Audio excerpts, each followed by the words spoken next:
Hello students, good morning all of you. Last class में हमने position time graph के बारे में जाने थे और उसमें हमने जाने थे कि पोजीशन टाइम ग्राफ जो है वो किस किस टाइप से बनाया जा सकता है।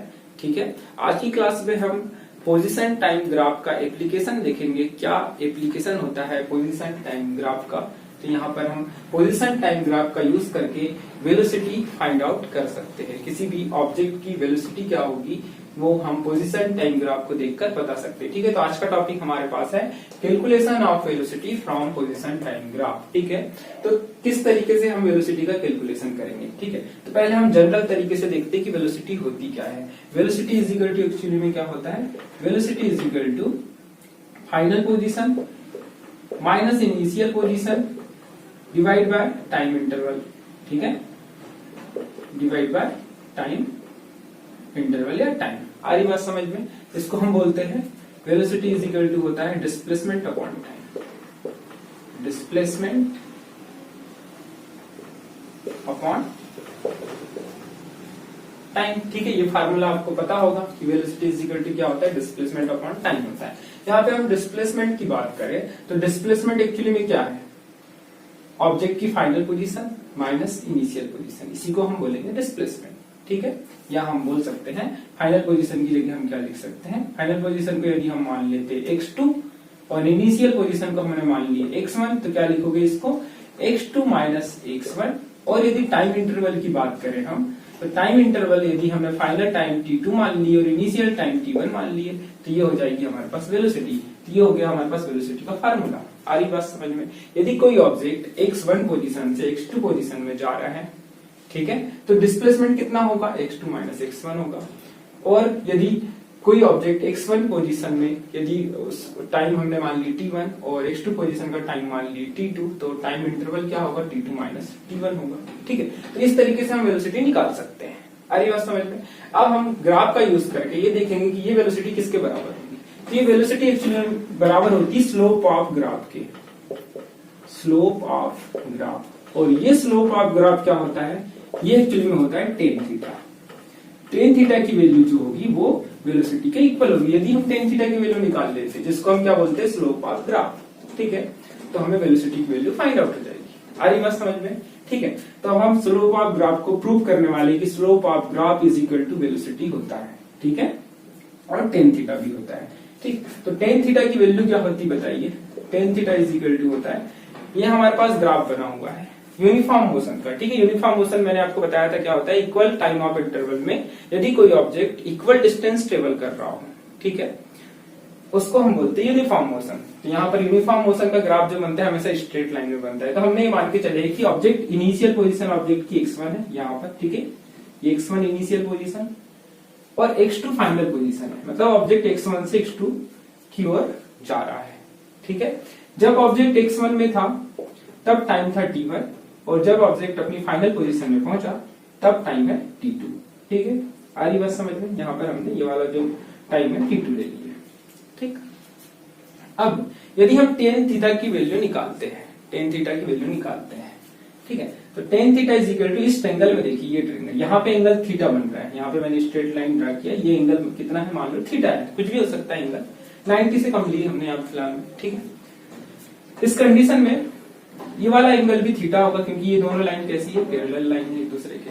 ठीक है, तो यहाँ पर tan theta is equal to क्या होगा, टेन थीटा का मैंने यहाँ पे लिखा हुआ है perpendicular base, perpendicular upon hypotenuse, hypotenuse base. तो ये किसके लिए होता है, साइन के लिए, ये कॉस के लिए, टेन के लिए। तो tan theta is equal to कितना हो जाएगा, परपेंडिकुलर अपॉन बेस। ठीक है, अब परपेंडिकुलर की वैल्यू देखिए, यहाँ पर इस ट्रायंगल में ये थीटा है, परपेंडिकुलर ये होगा बीसी। ठीक है, तो हम इसको बोल सकते हैं बीसी। परपेंडिकुलर क्या है, बीसी है, और बेस क्या है, ये बेस है एसी। ठीक है, अब यदि मैं बीसी की वैल्यू फाइंड आउट करूं, ये बीसी, ये बीसी किसके बराबर होगा, यहां से यहां तक के डिस्टेंस के बराबर होगा बीसी। और यहां से यहां तक का डिस्टेंस यदि हमको निकालना है तो हम कैसे निकालते हैं, अपने कोऑर्डिनेट ज्योमेट्री पढ़े होंगे। ठीक है, ग्राफ प्लॉट हमने किए हैं। ये कोऑर्डिनेट ज्योमेट्री यदि आपको अच्छे से क्लियर होगी तो आपको समझ में आ जाएगा कि यहाँ से यहाँ तक का डिस्टेंस यदि हमको निकालना है जो कि BC के इक्वल होगा, तो यहां से यहां तक का डिस्टेंस कैसे निकालोगे, x2 minus x1, x2 minus x1। जैसे मान लो फॉर एग्जांपल x2 की वैल्यू होती है यहाँ 5 और x1 की वैल्यू होती है यहाँ पर 3, तो x2 माइनस x1 हम कर देते तो हमारे पास आ जाता 2, मतलब कि यहाँ से यहाँ तक का डिस्टेंस 2 हो जाता है। जैसे मान लो ये 3 है, फिर यहाँ और ये 5 है, x2 की वैल्यू 5 है, ये 3 है, ये 5 है, तो यहाँ से यहाँ तक बीच में 4 आएगा। तो डिस्टेंस कितना हुआ यहाँ से यहाँ तक का?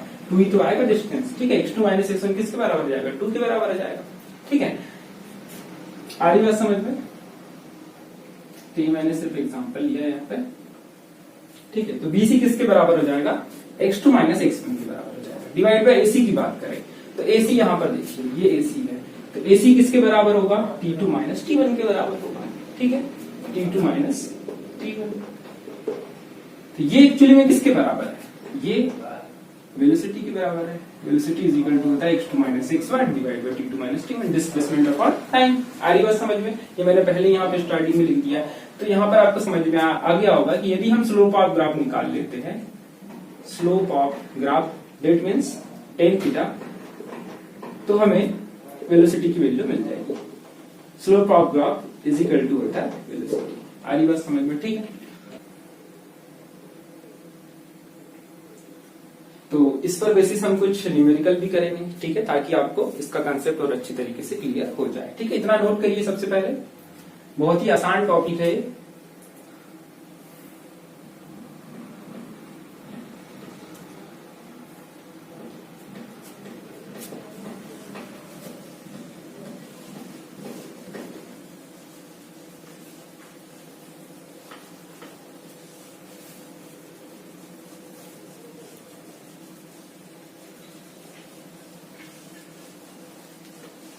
तो जैसे हमारे पास क्वेश्चन है, एक ग्राफ यहां बना हुआ है, ये 0, ये x एक्सिस, ये y एक्सिस, यहां पर ऑब्जेक्ट की पोजीशन रहेगी, यहां पर ऑब्जेक्ट का टाइम रहेगा, ठीक है। तो हमारे पास मान लो ये ग्राफ बना हुआ है कुछ इस तरीके से, इस तरीके से ग्राफ बना हुआ है, ठीक है। यहाँ पर वैल्यू है मान लो 10, यहाँ पर तो वैल्यू 0 रहेगी, यहाँ पर मान लो वैल्यू है 5, और यहाँ पर मान लो वैल्यू है 10, और यहाँ पर है 15, ठीक है। ये टाइम की वैल्यू है, x एक्सिस पे टाइम की वैल्यू है और y एक्सिस पे पोजीशन की वैल्यू है, ठीक है। इनको हम नाम दे देते हैं A, B, C। क्वेश्चन यदि हमारे पास है, find the velocity, find the velocity of region OA, AB and BC। तीनों रीजन का हमको वेलोसिटी फाइंड आउट करना है। तीनों रीजन में जो भी वेलोसिटी होगी हमको निकालना है, ठीक है। तो हम स्लोप ऑफ ग्राफ का यूज करेंगे। वेलोसिटी इज इक्वल टू क्या होता है? x2 माइनस x1, यही स्लोप ऑफ ग्राफ है, x2 minus x1 divide by t2 minus t1, ठीक है, इज इक्वल टू, अब देखिए x2 की वैल्यू यहाँ पर, यदि मैं OA रीजन की बात करूं तो OA रीजन में इनिशियल पोजीशन ऑब्जेक्ट की क्या है? ओरिजिन में, ये ओरिजिन है, यहाँ पर ऑब्जेक्ट है, यहाँ से ऑब्जेक्ट ट्रेवल करते हुए क्या यूनिफॉर्म वेलोसिटी से ट्रेवल कर रहा है, यूनिफॉर्म मोशन कर रहा है, और ए इसकी फाइनल पोजीशन हो गई। तो ए में आप देखिए एक्स की वैल्यू क्या है? ए में एक्स की वैल्यू है 10, मतलब ये x2 की वैल्यू हो गई 10 माइनस, और इनिशियल पोजीशन 0 थी, मतलब x1 की वैल्यू क्या है? 0 है। आरी बात समझ में? Divide by t2 minus t1, तो यहाँ पर ये टाइम, इस टाइम पर टाइम की वैल्यू 0 है, और यहाँ पर जब ऑब्जेक्ट फाइनल पोजीशन में गया तो टाइम की वैल्यू कितनी? 5 है, मतलब कि क्या लिखेंगे? 5 माइनस 0, हमारे पास हो जाएगा 2 मीटर पर सेकेंड, ठीक है। ये आ गई वेलोसिटी ऑफ OA रीजन, ठीक है। ये OA रीजन की वेलोसिटी निकल गई। इसी तरीके से अब हम बात करते हैं AB रीजन की। तो AB रीजन की वेलोसिटी क्या होगी देखते हैं। AB रीजन की तो velocity is equal to x2 minus x1, यही फार्मूला यूज होगा, ठीक है। तो x2 माइनस x1, यहाँ पे देखिए, यहाँ पर ऑब्जेक्ट है, इनिशियल पोजीशन A हो गई, फाइनल पोजीशन B हो गई। ऑब्जेक्ट जब यहाँ से यहाँ तक ट्रेवल कर रहा है तो क्या इनिशियल और फाइनल पोजीशन में कोई चेंजेस आया? यहाँ पर दोनों की ही वैल्यू 10 है, मतलब कि x2 x1 दोनों इक्वल है। यहाँ पर इस कंडीशन में x2 is equal to x1 है, ये इनिशियल पोजीशन 10 ही है, फाइनल पोजीशन 10 ही है, तो x2 is equal to x1 हो गए। इस कंडीशन में डिस्प्लेसमेंट हम लिखेंगे x2 माइनस x1, दोनों ही इक्वल है, t2 माइनस t1, ठीक है। तो जब दोनों इक्वल है तो ऊपर की वैल्यू जाएगी 0, x2 माइनस x1 मतलब कि 10 माइनस 10, 10 माइनस 10, ठीक है। अब t2 माइनस t1 की बात कर रहे हैं, टाइम की बात कर रहे हैं। तो t2 माइनस t1 यहाँ पे देखिए, यहाँ से ए पोजीशन पर टाइम था 5 और बी पोजीशन में टाइम था 10। अब यहाँ पे टाइम अब सेकंड में दिया रह सकता है, ठीक है। यहाँ पे तो सेकंड में ही हमने लिए क्योंकि हम सेकंड में आंसर ला रहे हैं, मीटर पर सेकंड, ठीक है। तो टाइम सेकंड में ही, तो 10 - 10 डिवाइड बाय क्या हो जाएगा 10 - 5। ये T2 की वैल्यू हो जाएगी और ये T1 की वैल्यू हो जाएगी, क्योंकि इनिशियल पोजीशन में टाइम 5 है और फाइनल पोजीशन में टाइम 10 है।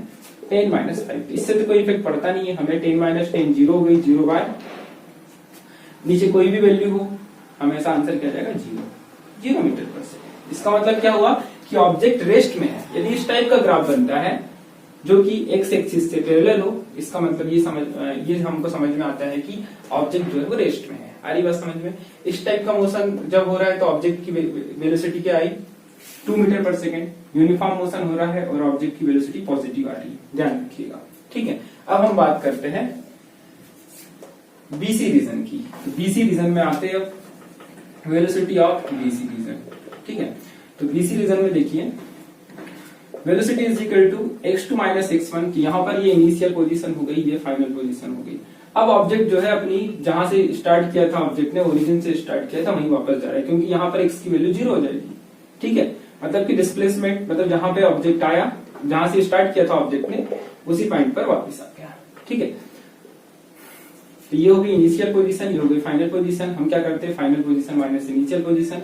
फाइनल पोजीशन कितनी है 0 है, x2 की वैल्यू कितनी है यहाँ पे 0 है और इनिशियल पोजीशन b है और इनिशियल पोजीशन क्या है 10 है, -10 हो जाएगी डिवाइड बाय T2 - T1 15 - 10 15 - 10 ये T2 ये T1। v is equal to कितना आ जाएगा -10 डिवाइड बाय -10 5 मतलब कि -2 मीटर पर सेकंड। आ रही बात समझ में, ठीक है। यहां से आपको क्या समझ में आया, जब ग्राफ इस टाइप का बनेगा तब वेलोसिटी निगेटिव आएगी, जब ग्राफ इस टाइप का बनेगा तो वेलोसिटी पॉजिटिव आएगी। यहाँ पर देखिए जो थीटा है जिसको हम बोलते हैं slope of graph tan theta, ठीक है। यहाँ पे थीटा क्या है लेस देन 90 है। जब थीटा की वैल्यू 90 से कम रहेगी उस कंडीशन पे जो वेलोसिटी रहेगी वो हमेशा पॉजिटिव रहेगी, आपको ध्यान रखना ही हमने अभी देखी, ठीक है। और यदि थीटा की वैल्यू यहाँ पर थीटा की वैल्यू ये नहीं ले सकते हैं, ठीक है। थीटा की वैल्यू ये नहीं लेना है, थीटा की वैल्यू एक्स एक्सिस से लेते हैं हमेशा, ठीक है। ध्यान रखिएगा इस साइड से लेंगे, यहाँ से नहीं, जैसे यहाँ से हम लेंगे ये थीटा की वैल्यू ले रहे हैं इस डायरेक्शन में यहाँ से, ठीक है, ना कि इस डायरेक्शन से। इस डायरेक्शन से नहीं लेंगे, यहाँ से लेंगे, ये थीटा की वैल्यू हो जाएगी। थीटा की वैल्यू यहाँ पर देखने से समझ में आ रहा है कि थीटा इज इक्वल टू क्या है ग्रेटर देन 90 डिग्री है, 90 से ज्यादा है। इस कंडीशन में हमेशा वेलोसिटी क्या आती है निगेटिव आती है, ठीक है, हमेशा वेलोसिटी निगेटिव आती है। आ रही बात समझ में, ठीक है। तो इतना नोट करिए।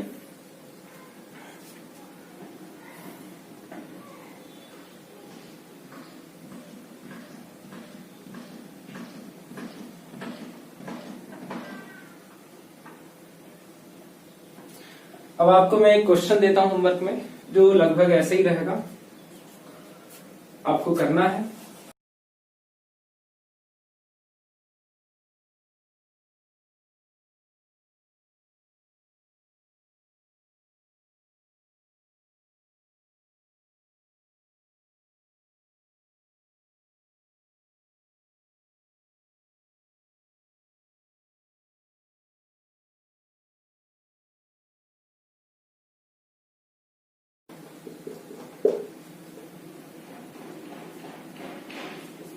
तो आपके लिए क्वेश्चन है, यहाँ पे मैंने आपको क्वेश्चन दिया है, ठीक है। इसमें एक ग्राफ है, ठीक है।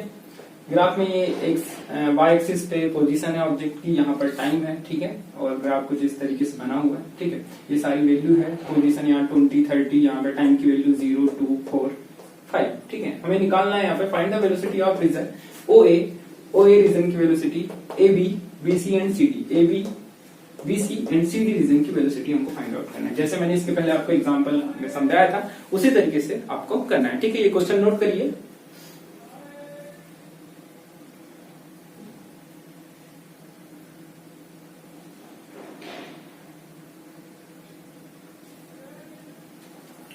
आई होप कि आज की क्लास में जो हमने टॉपिक कवर किया है calculation of velocity from position time graph, आपको अच्छी तरीके से समझ में आया होगा, ठीक है।